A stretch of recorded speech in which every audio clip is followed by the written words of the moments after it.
आगे थोड़ा सा स्टूडेंट्स हम इसके सीरीज और पैरेलल कॉम्बिनेशन की बात करते हैं। सीरीज कैपेसिटर जो है, सीरीज कॉम्बिनेशन क्या आएंगे कैपेसिटर्स के? सीरीज कॉम्बिनेशन कैपेसिटर को जब स्टूडेंट्स हम एंड टू एंड कनेक्ट करते हैं, क्या करते हैं? एंड टू एंड, C1 है, C2 है और C3 है। एंड टू एंड कनेक्शन क्या होते हैं आपके? Series connection. इसको सपोज आप एक बैटरी से जोड़ देते हैं। Stars Academy Iqbal Town providing you the best-selling book series for NMDCAT 2022, which includes the quick notes, generalized tables, and shortcut notes. Along with that, you will be provided 20,000 topic-wise MCQs with practice exercise, solution, and question bank. So go grab your copy today. Battery इस plate को क्या करेगी? Positively charge करेगी। ये वाली plate electrostatic induction से क्या हो जाएगी? Negatively charge. अब ये नेगेटिव है तो ये इसको इलेक्ट्रोस्टैटिक इंडक्शन से क्या करेगी? पॉजिटिव। और ये इसे क्या कर देगी? नेगेटिव। और इसे क्या कर देगी? ये पॉजिटिव। और ये जो इलेक्ट्रॉन इधर आए थे इन्होंने इसे क्या कर दिया? नेगेटिव। चूंकि इलेक्ट्रोस्टैटिक इंडक्शन का फिनोमेना हुआ है तो सारी कैपेसिटर सीरीज में, तो सबके ऊपर चार्ज क्या होगा? सेम होगा। Q1, ये भी Q होगा, यहाँ भी Q होगा और यहाँ भी क्या होगा? Q। और पोटेंशियल सबके क्रॉस क्या होगा? डिफरेंट होगा। ये V1 होगा, ये V2 होगा और ये क्या होगा? V3। सीरीज में चार्ज सेम रहता है। क्या रहता है? Same charge. अच्छा, सीरीज में जो कैपेसिटेंस है हमारे पास, उसका फिर हमारे पास इक्विवेलेंट कैपेसिटेंस का फार्मूला क्या बनता है स्टूडेंट्स? सीरीज में जो कॉम्बिनेशन है उसमें इक्विवेलेंट कैपेसिटेंस का फार्मूला क्या बनता है? Equivalent capacitance 1/C equivalent is equal to आएगा 1/C1 plus 1/C2 plus 1/C3 for two capacitor only. Two capacitors आ जाए अगर, तो फिर आपके पास ये फार्मूला क्या आएगा? C equivalent is equal to C1 into C2 over C1 plus C2, ये आ जाएगा। फॉर n सेम कैपेसिटर, ये मैं थोड़ा सा कॉन्सेप्ट दे रहा हूं। C equivalent is equal to C over n आ जाएगा। For two same capacitor, for two same capacitor of capacitance C each, C equivalent क्या होगा? C/2 आधी हो जाएगी कैपेसिटेंस उनसे। तो ये हमारे पास क्या आ जाएगा? सीरीज कॉम्बिनेशन आ जाएगा किसका? कैपेसिटर्स का। अच्छा, तो इसमें पैरेलल कॉम्बिनेशन देखें तो उसमें क्या होता है? पैरेलल कॉम्बिनेशन में साइड बाय साइड कनेक्शंस होते हैं। किसके? कैपेसिटर्स के। क्या होते हैं जी? Side by side connections. Parallel combination में स्टूडेंट्स क्या होंगे? साइड बाय साइड कॉम्बिनेशंस होंगे कैपेसिटर्स के। देखते हैं जी पैरेलल कॉम्बिनेशन में क्या होगा जी। पैरेलल कॉम्बिनेशन, पैरेलल कॉम्बिनेशन में क्या होगा? कैपेसिटर्स के पैरेलल कॉम्बिनेशंस। इसमें कैपेसिटर कैसे जोड़े जाते हैं जी? Side by side. एक कैपेसिटर लगा, उसकी साइड, उसी साइड के साथ एक कैपेसिटर और लगा, उसी के साथ एक कैपेसिटर और लगा। C1, C2, C3। अब बैटरी अगर आपने इनके साथ लगा दी है ये V, तो ये वोल्टेज क्या आ गई? V आ गई। ठीक है। अब पैरेलल में तो सबके क्रॉस वोल्टेज क्या रहेगा? सेम रहेगा, V। पैरेलल में वोल्टेज सबके क्रॉस क्या रहेगा? सेम रहेगा। ठीक है। कैपेसिटेंस क्या है? डिफरेंट है। वोल्टेज क्या है? सेम है। चार्ज भी क्या आएगा आपके पास? डिफरेंट आएगा।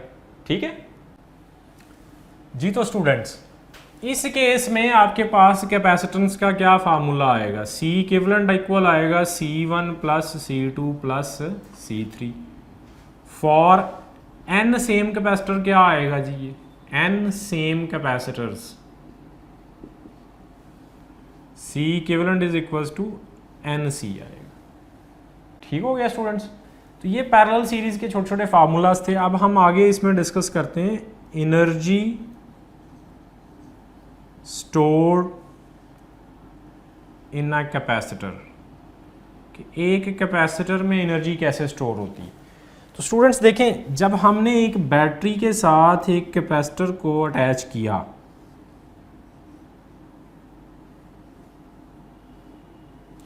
बैटरी क्या करती है, यहाँ से एक इलेक्ट्रॉन को पिक करती है और इधर मूव करवाती है।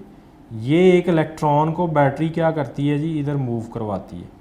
तो ये यहाँ से एक इलेक्ट्रॉन मूव कर रहा है, इधर क्या आएगा पॉजिटिव चार्ज और इधर क्या आएगा नेगेटिव। अब स्टूडेंट जब नेक्स्ट इलेक्ट्रॉन मूव करेगा तो ऐसा करने के लिए यहाँ से जब इलेक्ट्रॉन को बैटरी पिक करेगी तो ये पॉजिटिव उसे क्या करेगा, वापस अट्रैक्ट करेगा। और इसके ऊपर ओवरकम करने के लिए बैटरी को वर्क करना पड़ेगा, और वो वर्क बैटरी करके इलेक्ट्रॉन को यहाँ लाएगी और इधर क्या आता जाएगा पॉजिटिव, और इधर क्या आता जाएगा नेगेटिव चार्ज आता जाएगा। अच्छा, इन चार्जेस ने जब यहाँ से इधर जाना है तो ऐसा करने के लिए बैटरी को क्या करना पड़ता है, वर्क करना पड़ता है। वो जो वर्क बैटरी इसके ऊपर करती है वो क्या होता है आपका, इसके अंदर स्टोर हो जाता है कैपेसिटर में as potential energy, as electric potential energy. Capacitor की प्लेट्स के बिटवीन जो मौजूद इलेक्ट्रिक फील्ड है उसके अंदर ये चार्ज के बेसिकली ये इलेक्ट्रिक चार्जेस की इलेक्ट्रिक पोटेंशियल एनर्जी बन जाता है। और हम इसको ज्यूम करते हैं, क्या ज्यूम करते हैं हम इसको स्टूडेंट्स, हम क्या ज्यूम करेंगे इसको, हम ज्यूम करेंगे जनाब कि ये जो चार्जेस की जो पोटेंशियल एनर्जी बेसिकली ये एनर्जी इसके बिटवीन जो फील्ड है उसमें स्टोर हो गई। तो स्टूडेंट्स उसमें अगर हम देखें तो जो वर्क डन का फार्मूला है हमारे पास वो क्या होता है, Q डेल्टा V। तो V1 आपका इनिशियल पोटेंशियल है वो 0 है, V2 आपका पोटेंशियल किसके इक्वल है, V के। तो भाई हम डेल्टा V एवरेज कर लेते हैं, वो किसके इक्वल आएगा, V1 plus V2 over 2 which is equal to 0 plus V over 2 which is equal to 1 over 2V। तो इसके अकॉर्डिंग ये वर्क जो बैटरी ने किया है वो चार्ज के अंदर स्टोर हो जाएगा, कैसे 1 ओवर 2, और ये क्या हो गया QV। Q is a charge on one plate of capacitor. एक प्लेट पे पॉजिटिव चार्ज है और एक पे क्या है जी नेगेटिव है, और मैग्नीट्यूड इनकी क्या होती है जी इक्वल।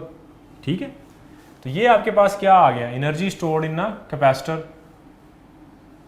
ठीक है, वी नो दैट के जो QV है तो वी नो दैट के Q is equal to CV।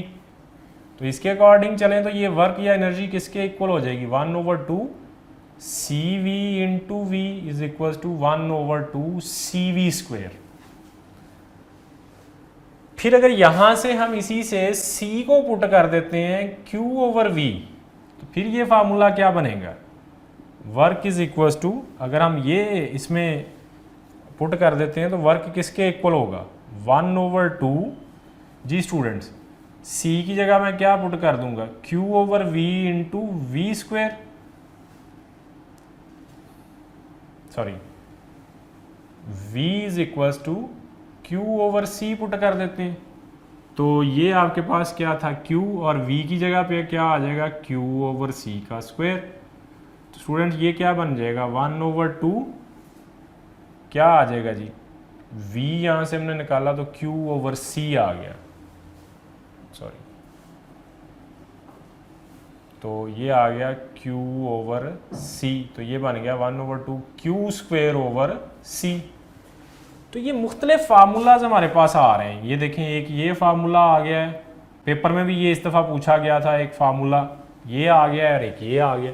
अच्छा, ये कब लगेगा, ये उस वक्त लगेगा जब C क्या है कांस्टेंट। जो चीज़ एब्सेंट हो फार्मूले में उसे क्या लेते हैं हम कांस्टेंट। इसमें क्या एब्सेंट है, चार्ज। ये उस वक्त लगाना है जब चार्ज क्या हो कांस्टेंट, और इसमें क्या एब्सेंट है वोल्टेज। तो ये कब लगाना है, जब आपके पास क्या हो V क्या हो कांस्टेंट। मसलन अगर कहता है वो कि आपके पास बताएं जी कि चार्ज कांस्टेंट है, कैपेसिटेंस इतनी है, वोल्टेज इतनी है, तो आप ये फार्मूला लगा के एनर्जी सॉल्व करेंगे। ठीक है, अच्छा, फिर एक एनर्जी डेंसिटी आता है। एनर्जी डेंसिटी कैसे डिफाइन करते हैं स्टूडेंट्स एनर्जी डेंसिटी को, एनर्जी डिवाइड बाय वॉल्यूम। अब स्टूडेंट्स एनर्जी डेंसिटी में देखें तो एनर्जी कितनी है हमारे पास 1 ओवर 2 क्या थी जी शाबाश, सी वी स्क्वेयर। अब सी जो है फॉर पैरेलल प्लेट कैपेसिटर अगर बात करें purely for parallel plate capacitor, C किसके इक्वल है जी, A epsilon naught over D. तो इसकी एनर्जी कितनी बन जाएगी जी, एनर्जी बन जाएगी 1/2, सी की जगह पे क्या आ जाएगा, ए epsilon naught over D into क्या आ जाएगा जी, वी स्क्वेयर। शाबाश बच्चों, V हमने अभी शुरू में यहाँ पे डिस्कस किया था, मैंने वो भी रेज कर दिया कि कैपेसिटर्स की प्लेट के बिटवीन जो V होता है वो कितना होता है, ए एप्सिलॉन नॉट ओवर 2D आ गया इंटू ये क्या लिखेंगे, ई डी का स्क्वायर आ जाएगा। अब स्टूडेंट्स हम एनर्जी डेंसिटी की बात करेंगे कि ये एनर्जी है तो इसको एनर्जी डेंसिटी निकालनी है, तो जी वो कितनी निकलेगी। शाबाश, एनर्जी डेंसिटी को हमने कैसे डिफाइन किया स्टूडेंट्स, जी तो एनर्जी डेंसिटी जनाब हमारे पास क्या आएगी, एनर्जी डेंसिटी कितनी आएगी जी, शाबाश,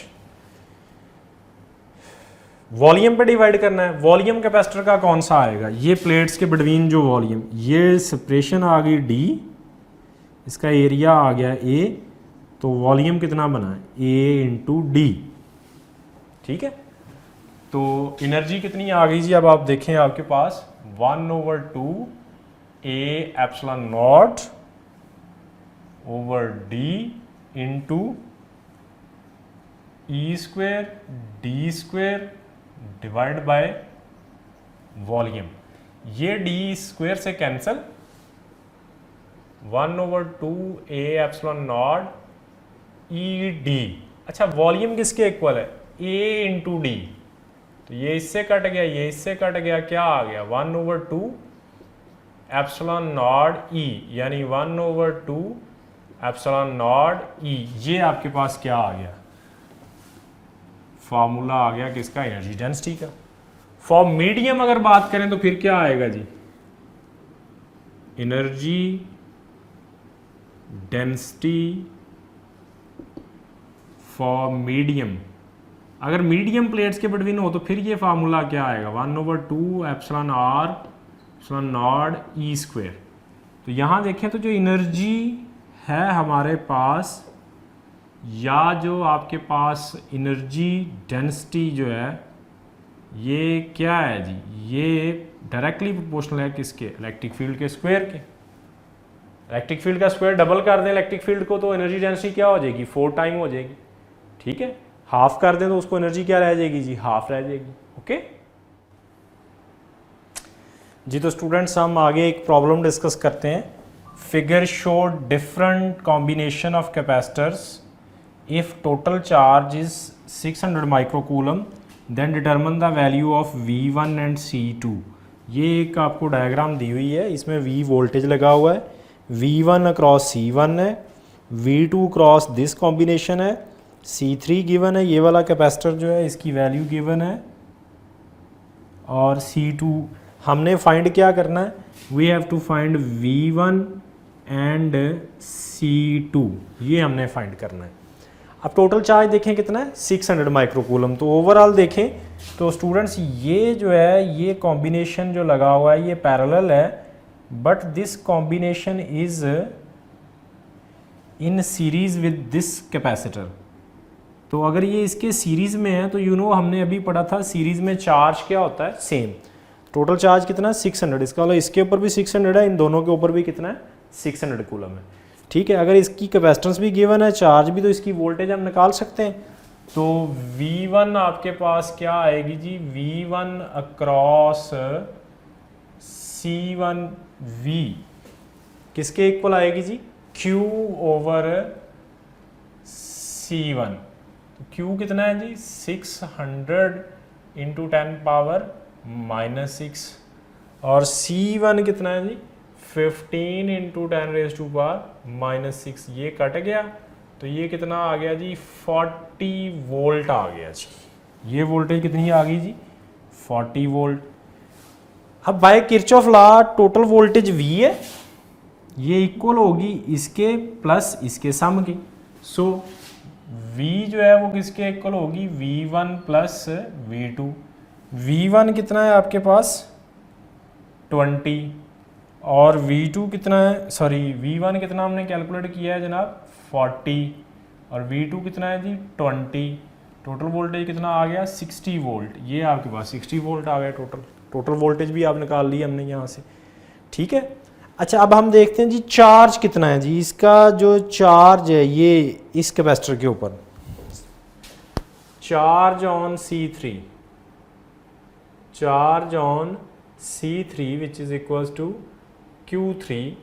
तो भाई इसकी कैपेसिटेंस भी है, इसके क्रॉस वोल्टेज भी है आपके पास, तो Q is equals to CV, C3 V2 आ जाएगा जी। C3 कितना है जी 8 × 10⁻⁻6, मल्टीप्लाई किससे कर रहे हैं हम इसको 20 से, तो ये कितना आ जाएगा जी 160 micro coulomb, this is Q3। अब टोटल चार्ज कितना था जी 600, तो इन दोनों के बिटवीन डिवाइड होगा क्योंकि ये पैरेलल में है। इधर कितना गया 160, तो इधर कितना जाएगा Q2 is equals to Q total minus Q3। Q total कितना है जी 600 micro coulomb minus 160 micro coulomb, तो ये कितना आ गया जी 0 4 और ये कितना आ गया जी आपके पास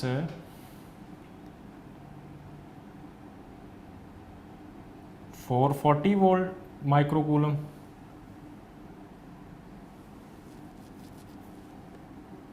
लें जी 440 माइक्रो कूलम ये आपके पास आ गया इसके ऊपर चार्ज। अच्छा अब हमने इसकी वैल्यू निकालनी थी C2 की, तो C2 जो है वो इक्वल आएगा किसके, C2 इक्वल आएगा Q2 ओवर V2। भाई V तो वही रहेगा ना, दोनों पैरेलल में 20 दिया हुआ है। Q2 कितना आ गया 440 10⁻⁻6 और V2 कितना आ गया जी हमारे पास कितना है जी 20, तो ये इससे गया तो ये कितना आ गया 22 माइक्रोफैरेड। कितनी आ गई कैपेसिटेंस जी 22 माइक्रोफैरेड। तो इस तरह छोटा सा MCQs आपसे इसकी वैल्यू पूछ सकता है, इसकी पूछ सकता है, कोई एक इसमें से पूछ सकता है आपसे, ठीक है जी। चलें जी। To get 25,000 plus MCQs practice tests for FSC and MDCAT preparation, download Stars Academy e-learning app. Link is given in the description below and start your excellent preparation today.